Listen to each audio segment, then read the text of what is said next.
This is Whangārei Road, central Auckland. Most people call it K Road. It's edgy, diverse and colourful. My name is Six. For many years, K Road was my home. I was homeless. Now I write and publish the K Road Chronicle, a newspaper that gives street people their own voice. This is my round. I know it and I love it. But now I want to venture out and hear stories from the homeless community who live beyond K Road. We tend to think of big cities when talking about homelessness. I wanted to find out more about smaller places, and today I'm visiting Whangārei. I heard that during the COVID-19 lockdown, many people had been moved into the Quest Hotel. Before that, there had been a number of places around the city providing shelter for the street community. One of the most well-known places was Jubilee Park. I can still see evidence of life before the pandemic, although I'm told it was kept much tidier. Some of those rehoused can be found at the local drop-in centre. Open Arms was set up in response to a growing need for somewhere the streeties could shower, wash clothes, enjoy a meal and socialise. Working in the kitchen is volunteer Carmen.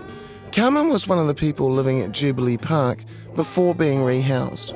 Even on my days off, I do tend to come in. I just can't help it, you know. I just love the place, I love the staff, I love the volunteers, and I love our whānau, and I love the fact that I can give back. What keeps you positive? My children, as well as my mokos, so that's what's keeping me motivated. I did not let my kids know that I was homeless. On days where I may be down and out, I still manage to keep a smile on my face and come in. You've obviously got a really healthy work ethic and you're obviously quite resourceful. So how does somebody like yourself wind up living Homeless. in Jubilee Park? Well, it's like when I did become homeless at the time, I did go into WINS the next day straight away to see if they could help me. They couldn't even help me with emergency housing. So I ended up making Jubilee Stadium my home.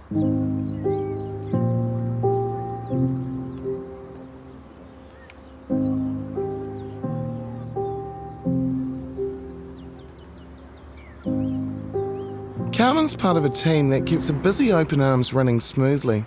Liz, who's in charge, is showing me around. So we've got Lynn here from our housing team. People have challenges in their lives and lost their way. We've been able to give them a place in which we can all come together and share stories. So here's our Mother Teresa room. Oh, look at that. Who painted that? So an amazing local painter called Leonard Murupainga. I hope I've got his name right. So he gifted this to us. Yeah. And the Mother Teresa room is our quiet room. So out the back here, we've got the food rescue warehouse. Yeah. So this year, well over 56.2 tonne of food was rescued. And with that, 41.4 thousand meals were provided. Wow. Do you do outreach as well? We do. So we do community law, whānau support, housing navigation, food rescue, food banks, you name it. And if we can't do it, we'll work with another organisation to awhi and support them.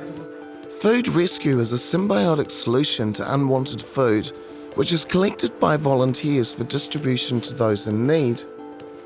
Yeah, that's her one there, yeah. One of those volunteers is doing her master's thesis on homelessness.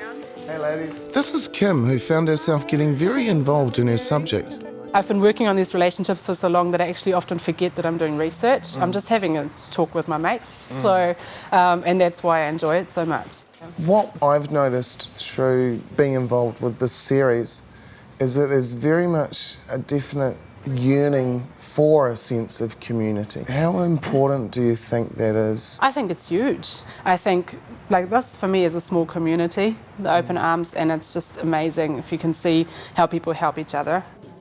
How important is that sense of community? Like, how do you feel now at the Quest compared to when you were at Jubilee?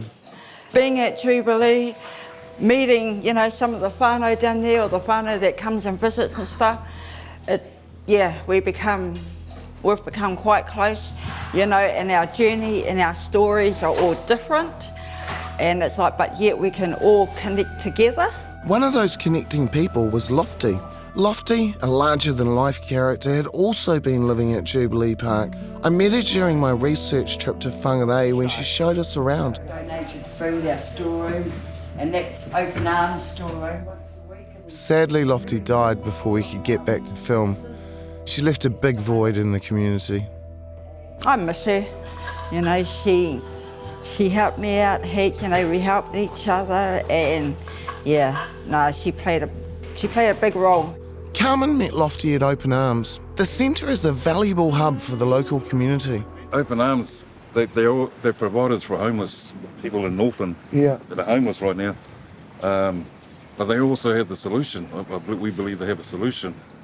They're able to provide labour force to build cabins and providing employment and training. You know what inspires me is that this is all grassroots stuff. This is like people helping people. It was time to try some of Carmen's cooking. Over lunch, I caught up with Debbie. I met Debbie a while back while distributing the Chronicle. I didn't know she was now living here. We met on K-Road, about a month ago? What took my interest was the magazine, but it's amazing now because I've seen you here where I'll move back home. It's fate. Yeah, so awesome. Yeah. Right, We're back. so we're back in the kitchen. Today we had spaghetti bolognese and I garlic know, I bread for had lunch. some, it was delicious. We're really grateful that we're able to support and provide here. Something I've been working on is trying to get lockers for our homeless. You've got lockers here. We've got lockers. Let's have a look at we those. could see that this was a real need in terms of whānau that don't have a home. So we have a laundry and locker room. So people can come here while the Open Arms is open, Yeah. put their stuff in safety, so, you know, their paperwork, their medication, you know, all that stuff safe. They can get on with their day in clean clothes, no less. Yeah. What is it that gives you the satisfaction and motivation? There's a sense of pride that people are inviting you into their lives. They're sharing their stories. At the most vulnerable point in their lives. And I'm like, thank you. Yeah. And they're my friends.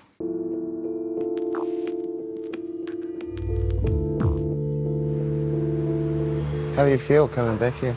In some ways it's sad because Lofty passed on earlier, and there's a lot of memories of her in there, so. We keep coming back to that sense of community, and I'm wondering if we need something like an urban marae like this, where people can come and have that sense of community.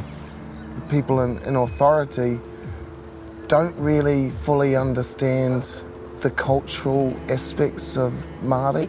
I reckon they don't, you know, that instead of, you know, sitting down with us or any of the whānau and talking to us, you know, they'll be surprised how our journey started to where it is now. But it's like trying to talk to people like that, they just don't want to know, you know, as far as they can say, oh, you're homeless, you're good for nothing.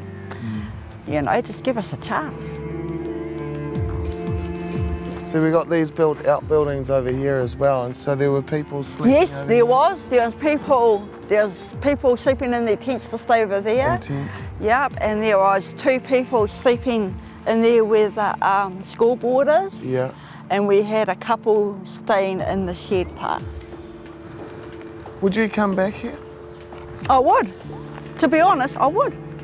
Yes, I miss it, you know, but I appreciate, you know, and I'm grateful for being in a motel and stuff. But yeah, in a heartbeat, I would come back here.